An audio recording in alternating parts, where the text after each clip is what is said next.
Pomfret মাছের পাতুরি বানাবো। এই যে সর্ষে নিয়েছি আর কাঁচা লঙ্কা। প্রথমে মাছটাকে নুন হলুদ মাখিয়ে নেব। যে হলুদ দিচ্ছি, নুন দিয়ে মাখিয়ে নেব। এবার সর্ষে আর কাঁচা লঙ্কা বেটে দেবো। এই যে সর্ষে আর কাঁচা লঙ্কা।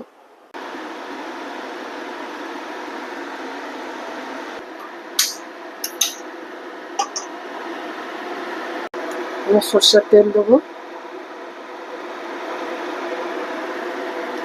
কালো জিরে ফোড়ন দিয়ে মাছগুলো হালকা করে ভেজে নেব।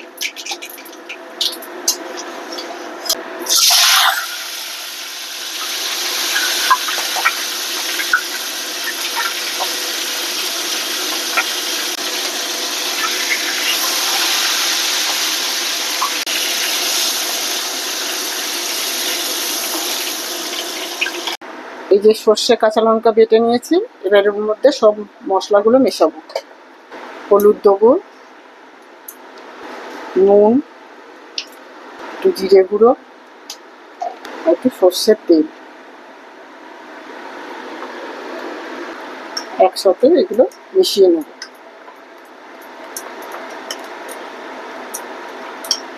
এই যে মাছ হালকা করে ভেজে নিয়েছি, এই মাছগুলোর মধ্যে এই মিশ্রণটা দিয়ে দেব, দিয়ে মাখবো।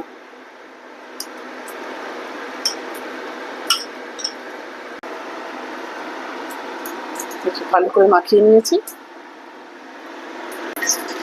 এই যে মাছ ভাজার যে তেলটা ছিল এর মধ্যে এই মাছগুলো দিয়ে দেবো। এবার